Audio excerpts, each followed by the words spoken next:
चुनावी प्रचार और गर्मी लगातार बढ़ती जा रही है क्योंकि यूपी चुनाव में जुबानी जंग की धार और तेज होती जा रही है।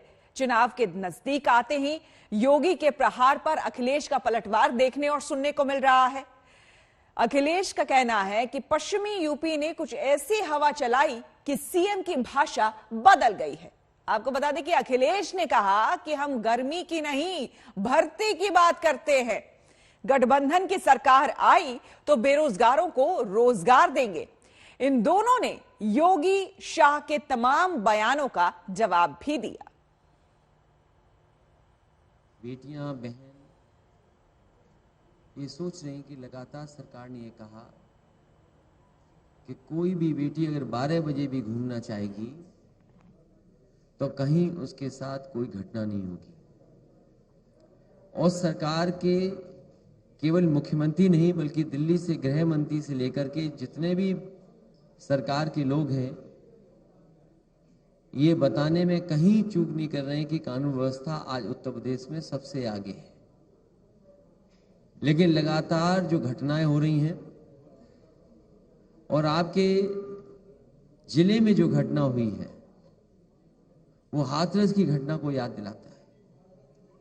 हाथरस की बहन के साथ जो हुआ उसके परिवार के लोग चाहते थे कि अंतिम संस्कार उनकी मर्जी से हो जाए, लेकिन सरकार ने उसकी परवाह नहीं की। और वहीं बुलंदशहर में इतनी निंदनीय घटना हुई है, जघन्य अपराध हुआ है, अभी भी अपराधी घूम रहे हैं। अभी भी सरकार उस परिवार की मदद के लिए आगे नहीं आई है। दोषी कब पकड़े जाएंगे? हम यहां बैठे हमारे गठबंधन की तरफ से यही कहेंगे सरकार को कि दोषी जल्दी से जल्दी पकड़ें और कड़ी से कड़ी कार्रवाई हो। और जो सरकार आज मदद कर सकती है सरकार मदद करने के लिए आगे आए।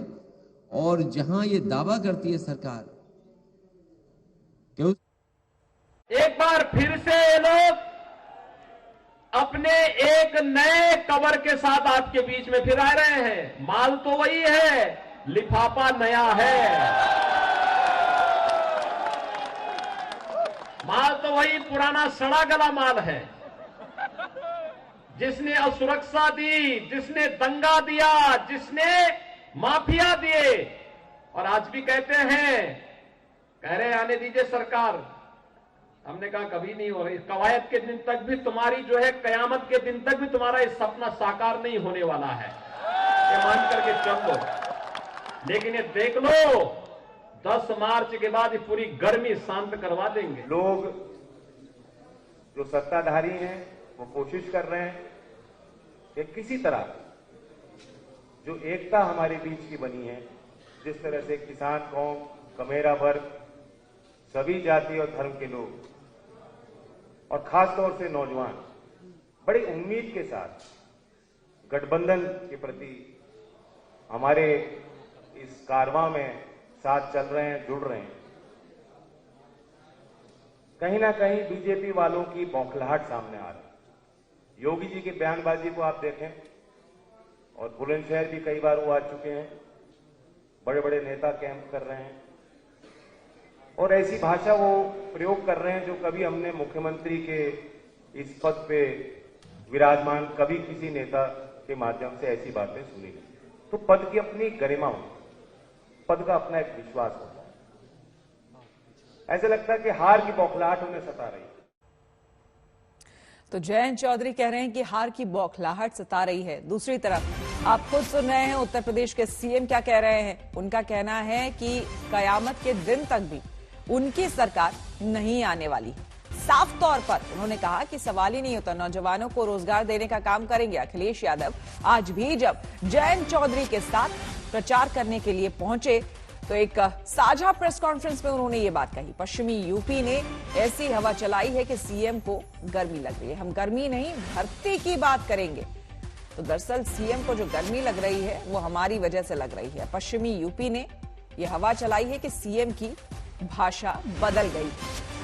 हम गर्मी नहीं बल्कि भर्ती की बात करते हैं, क्योंकि कुछ दिनों पहले योगी आदित्यनाथ ने ही कहा था कि इनकी जितनी गर्मी है 10 मार्च के बाद वो सारी उतार देंगे।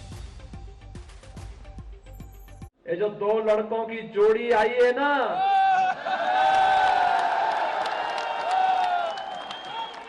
ये दो लड़कों की जोड़ी 2017 में भी बनी थी, 2014 में भी बनी थी। 2017 में प्रदेश की जनता ने एक दिल्ली में रहने वाले और एक लखनऊ में रहने वाले दोनों जोड़ी को कहा था कि तुम इस लायक हो ही नहीं भाई। आज तो कुछ मौसम भी बदला लग रहा है, लगता है कि गोरखपुर से उन्होंने कुछ कोशिश की है कि फिर दोबारा ठंड लौटे। लेकिन ये क्षेत्र किसानों की धरती रही है, किसान आंदोलन में इस क्षेत्र ने बड़ी भूमिका अदा की। यहाँ के घर घर में जवान देश की सीमा पर तैनात हैं, देश की रक्षा के लिए तत्पर हैं। तो हमारा तो खून भी गर्म है और देश के लिए सब कुछ न्यौछावर करने के लिए हम लोग राजी रहते। तो हमें धमकी देना, इस क्षेत्र के मिजाज को मुझे लगता है योगी जी समझ नहीं पाए। वो जितना हमें धमकाएंगे और भड़काएंगे, हम उतने ही एक होंगे, संगठित होंगे और ताकतवर। गृह मंत्री अमित शाह अनूप शहर पहुंचते ही पिछली सरकारों पर एक के बाद एक कई हमले उन्होंने किए। अपनी सभा में शाह ने कहा कि योगी राज में माफियाओं का यूपी से पलायन हो गया। अगर आपने कोई गलती की है तो ये सारे माफिया सचिवालय में नजर आएंगे। 2017 में हमने उत्तर प्रदेश की जनता को कहा था कि उत्तर प्रदेश और विशेषकर पश्चिमी उत्तर प्रदेश माफियाओं से परेशान है। ये आलिया मालिया जमालिया निकल कर आते हैं, हमें परेशान करते हैं। मैं पूछना चाहता हूं मित्रों, आज पूरे पश्चिमी उत्तर प्रदेश में किसी भी माफिया की हिम्मत है बहन बेटी को परेशान है क्या? जोर से बोलो, है क्या? माफिया तीन ही जगह है, या तो उत्तर प्रदेश के बाहर है, या तो जेल में है, या तो अखिलेश यादव की सूची में विधायक बनने के लिए, और कहीं माफिया नहीं है। माफियाओं को उल्टा कर सीधा करने का काम हमारे प्रदेश के मुख्यमंत्री योगी आदित्यनाथ जी ने किया। पूरे प्रदेश में 2000 करोड़ से ज्यादा मूल्य की भूमि, सरकारी भूमि, ये माफिया हड़प कर बैठे थे। कितनी भूमि भाई बोलो तो जरा, जोर से बोलो, कितने?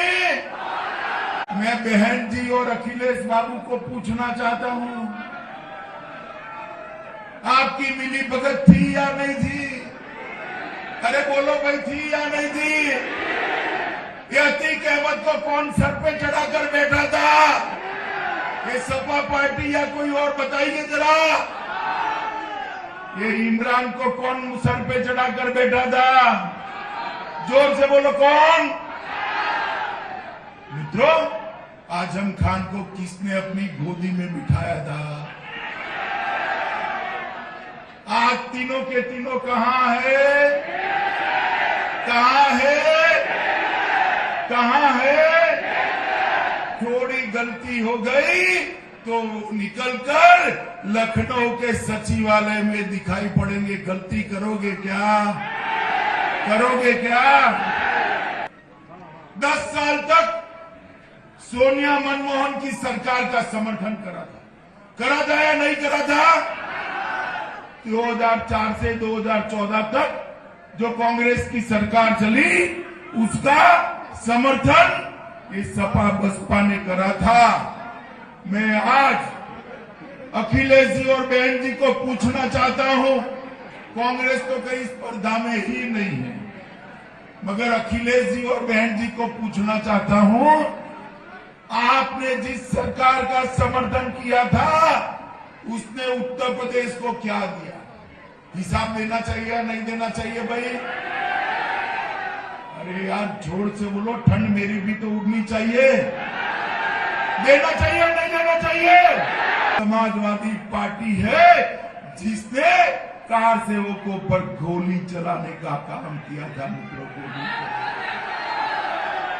किया था या नहीं किया था? किया था या नहीं किया था? अरे अखिलेश बाबू, अब आप कुछ नहीं कर सकते हो। नरेंद्र मोदी का शासन है। देखते देखते आसमान को छूने वाला राम मंदिर अयोध्या में बनने वाला है। और आपको बता दें कि आज उत्तर प्रदेश के मुख्यमंत्री योगी आदित्यनाथ ने अपने 5 साल के कामकाज में सबसे पहले कोरोना चुनौतियों का हवाला दिया और यूपी के बेहतर प्रबंधन की तारीफ की। कानून व्यवस्था पर योगी ने कहा कि उनकी सरकार में 5 साल में कोई दंगा नहीं हुआ।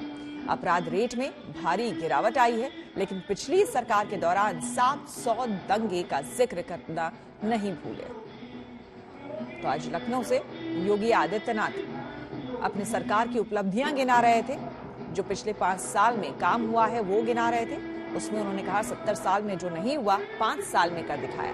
अर्थव्यवस्था को नंबर 2 पर हम लेकर के आए। कोरोना काल से बेहतरीन तरीके से हम निपटे हैं। सबसे बड़ा सूबा होने के बावजूद बेहतर तरीके से निपटा गया।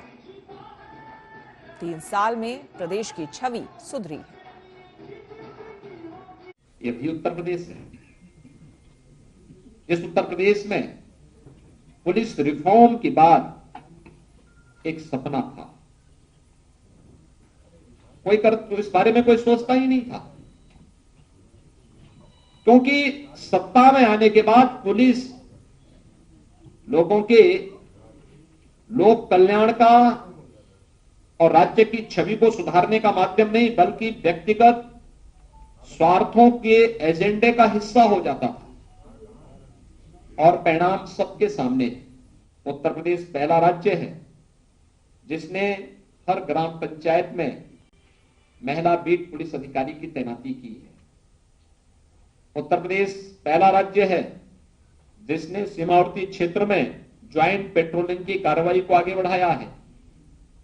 उत्तर प्रदेश पहला राज्य है जिसमें पिछले 5 वर्ष में कोई दंगा नहीं हुआ, कोई आतंकी घटना नहीं घटित हुई। वर्ष 2016 से अगर हम 16-17 की तुलना हम 20-21 से करें तो प्रदेश के अंदर जो एनसीआरबी का national crime bureau of India की जो डाटा है उसके अनुसार डकैती के मामलों में लगभग 58%, लूट के मामले में 64%, हत्या के मामले में 23%, फिरौती हेतु अपहरण इसके मामले में 53%, दहेज मृत्यु में 8% और बलात्कार के मामलों में 43% कमी देखने को मिली है। कौशाम्बी के सिराथू से डिप्टी सीएम केशव प्रसाद मौर्य ने अपना नामांकन भर दिया है। मौर्य के साथ जेपी नड्डा भी मौजूद थे। पर्चा भरने से पहले मौर्य ने शीतला माता मंदिर में पूजा पाठ की। मौर्य के खिलाफ एसपी ने मंत्री अनुप्रिया पटेल की बहन पल्लवी पटेल को मैदान में उतारकर मुकाबला कड़ा और दिलचस्प कर दिया है।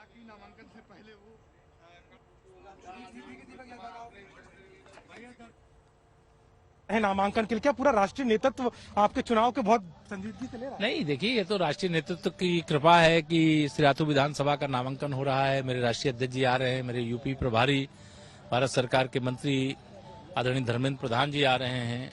हमारे गठबंधन की जो त्रिवेणी है उस त्रिवेणी में एक गठबंधन की हमारी अध्यक्ष अनुप्रिया पटेल जी आ रही हैं और भी तमाम वरिष्ठ लोग आ रहे हैं। सबका स्वागत है। पटेल परिवार की एक और बहन है जो आपके खिलाफ सिराथू से चुनाव मैदान में उतरी थी, हालांकि अभी रस्साकशी चल रही है। उससे हम लोगों के लिए मतलब कौन खिलाफ है ये हम लोग नहीं देखते हैं।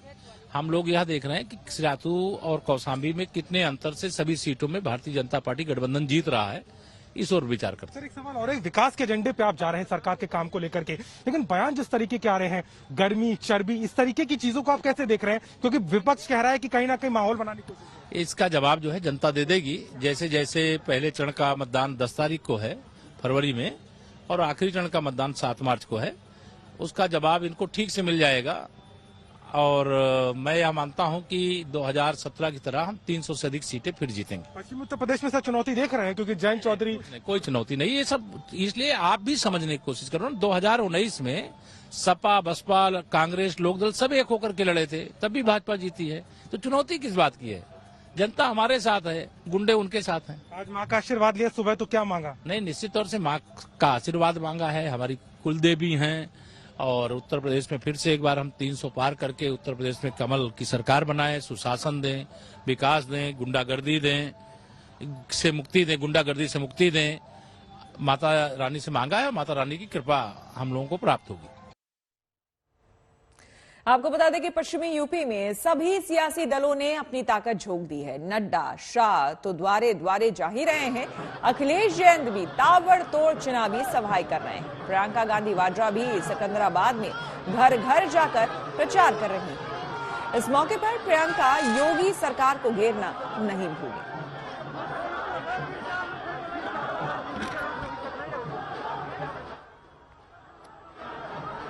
कि जो जनता है, जो जनता के मुद्दे हैं वही उठने चाहिए और उन्हीं पे चर्चा होनी चाहिए। जनता जानना चाहती है कि विकास के लिए क्या किया है, क्या सड़कें बनाई हैं, क्या शिक्षा के लिए संस्थान बनाए हैं, क्या आप सेहत की सुविधाएं कहाँ हैं, कैसे हैं, आप बना रहे हैं, नहीं बना रहे हैं, ये बातें सुनना चाहती है जनता। जाति पर आधारित और सांप्रदायिकता पर आधारित चुनाव नहीं लड़ना चाहिए।